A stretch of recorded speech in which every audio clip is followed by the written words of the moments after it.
Welcome to my YouTube channel world literature. आज जो topic discuss करने वाले हैं वो है एस्ट्रोफिल एंड स्टेला। इसकी सोनेट 1 है loving in truth and fain in verse my love to show. आज हम इसको डिस्कस करने वाले हैं जो कि फिलिप सिडनी की पोएम की एक कलेक्शन है। एस्ट्रोफिल एंड स्टेला जो है ये एक लॉन्ग पोएम्स की कलेक्शन है जिसमें से सोनेट फर्स्ट जो है वो आज हम डिस्कस करेंगे। फर्स्ट ऑफ ऑल अपने राइटर को डिस्कस करते हैं, देन जो है वो अपनी पोएम को डिस्कस करेंगे। सर फिलिप सिडनी की बर्थ हुई थी 30 नवंबर 1554 में एंड उनकी डेथ हुई थी 17 अक्टूबर 1586 में। इंग्लिश पोइट थे, कॉर्टियर थे, स्कॉलर थे एंड सोल्जर थे एंड एलिजाबेथन एज में इनको प्रोमिनेंट फिगर जो है वो कंसीडर किया जाता था। सर अपने वर्क का इंट्रोडक्शन डिस्कस करते हैं। एस्ट्रोफिल एंड स्टेला जो है एक्चुअली में सर फिलिप सिडनी की एक लॉन्ग सीक्वेंस लव पोएम्स हैं। इसको फर्स्ट टाइम जो पब्लिश है वो 1591 में करवाया गया था एंड इसको जो है वो 1582 में जो है वो लिखा गया था। इस कलेक्शन में जो फर्स्ट पोएम है आज हम इसको डिस्कस करने वाले हैं। फर्स्ट कैरेक्टर है इसमें एस्ट्रोफिल जिसके नेम का मीनिंग है स्टार लवर एंड ये इसकी एक बिलव्ड है स्टेला जिसके नेम का मीनिंग है स्टार लैटिन में। तो मीन्स के एस्ट्रोफिल जो है वो स्टार लवर है, वो स्टेला का लवर है और उसके लिए जो है ना वो एक पोएम लिखना चाहता है, कुछ लाइंस लिखना चाहता है, पोइट्री जो है वो लिखना चाहता है ताकि उस पोइट्री से जो है वो स्टेला जो है वो इम्प्रेस हो जाए। क्योंकि एस्ट्रोफिल जो है वो श्योर है इस बात को लेकर कि अगर जो है वो स्टेला के लिए कुछ लाइंस लिखेगा तो स्टेला जो है वो ज़रूर इसकी लाइंस को अप्रिशिएट करेगी, इसकी लाइंस को रीड करेगी और इससे जो है वो लव करेगी।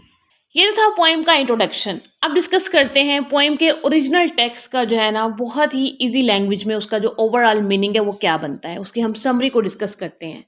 तो एस्ट्रोफिल जो है वो लाइंस को लिखना स्टार्ट करता है एंड वो फर्स्ट सोनेट जो है वो लिखता है जिसमें वो कहता है कि truly in love and eager to show my feelings in poetry, कि मैं जो हूँ वो स्टेला से बहुत ज़्यादा लव करता हूँ और मैं जो अपनी फीलिंग्स हैं वो पोइट्री के थ्रू जो है वो स्टेला को जो है वो दिखाना चाहता हूँ, उसे जो है वो फील करवाना चाहता हूँ। So that my beloved that dear she might find some enjoyment in my sufferings, कि वो मेरी लाइंस को पढ़े, उनसे जो है वो इंस्पायर होगी तो और वो मेरे लव को जो है वो अप्रिशिएट करे। I try to come up with lovely new turns of phrase to please her mind, कि मैं जो है वो न्यू फ्रेजेस जो है वो ट्राई करता हूँ ताकि जो है वो मैं स्टेला को इम्प्रेस करूँ।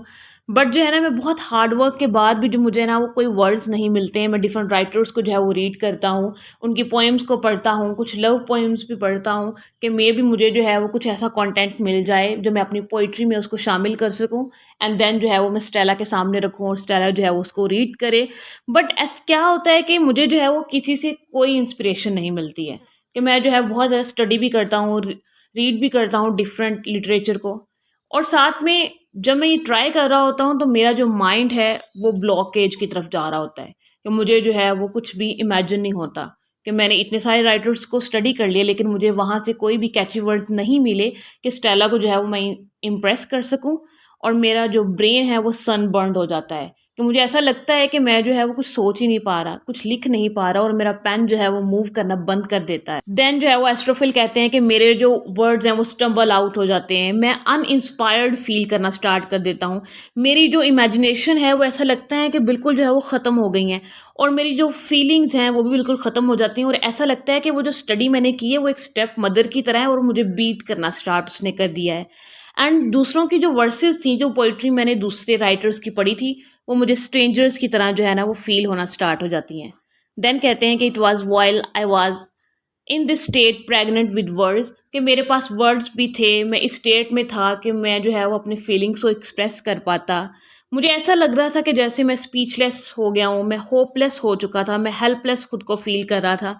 ऐसा फील हो रहा था कि मैं लेबर पेन में हूँ। उन वर्ड्स को जो है वो डिस्क्राइब करना चाहता हूँ, फीलिंग्स को डिस्क्राइब करना चाहता था, बट जो है मैं उनमें से जो है वो कुछ भी नहीं कर पा रहा था। मुझे ऐसा लग रहा था कि मेरा जो पेन है वो अनरिस्पॉन्सिव हो चुका है, वो मेरे ऑर्डर्स को फॉलो ही नहीं कर रहा है। एंड जो है मैंने बहुत ट्राई किया कि मैं जो है वो कुछ लिखूं, कुछ नेचुरल लिखूं, लेकिन जो है वो मेरे हार्ट से एक आवाज़ आती है कि मुझे एक म्यूज़िकल वॉइस सुनाई देती है जिसमें वो वॉइस मुझे कहती है कि फूल अपने हार्ट से लिखो, ना कि दूसरों से इंस्पिरेशन लेके, ना कि दूसरों को फॉलो करके। और देन जो है वो मैं लिखना स्टार्ट करता हूँ। तो यहाँ पे ये जो सोनेट 1 है वो ख़त्म हो जाती है इस सोनेट वन में जो हिडन मैसेज है या फिर हिडन थीम था वो ये था power of poetry.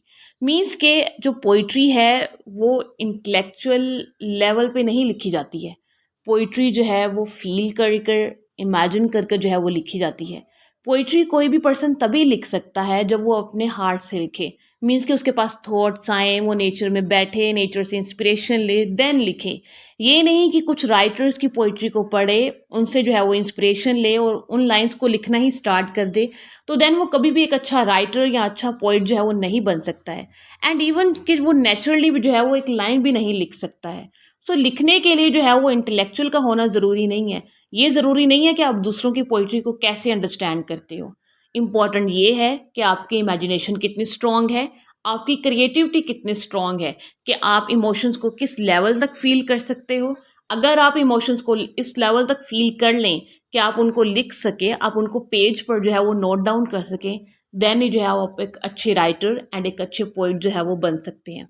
So Astrophil जो है उन्होंने बहुत स्ट्रगल की लिखने की। मीन्स कि उन्होंने डिफरेंट राइटर्स को पढ़ा, स्टडी की, लेकिन उनको स्टडी करके ऐसा फील हुआ कि वो मैंने जैसे एक स्टेप मदर आ गई हो मेरे सर के ऊपर, और मैं जो है वो कुछ अब लिख ही नहीं पा रहा हूँ। तो लिखने के लिए जो है वो हार्ट एंड इंटेंशन का होना इंपॉर्टेंट है, ना कि जो है वो किसी को कॉपी पेस्ट करके जो है वो आप अच्छी राइटिंग्स जो है वो लिख सकते हैं। आई होप कि यहाँ तक की जो पोएम है वो आपको समझ आई होगी। वीडियो को लाइक और शेयर और चैनल को ज़रूर सब्सक्राइब कीजिएगा। Thanks for watching my channel.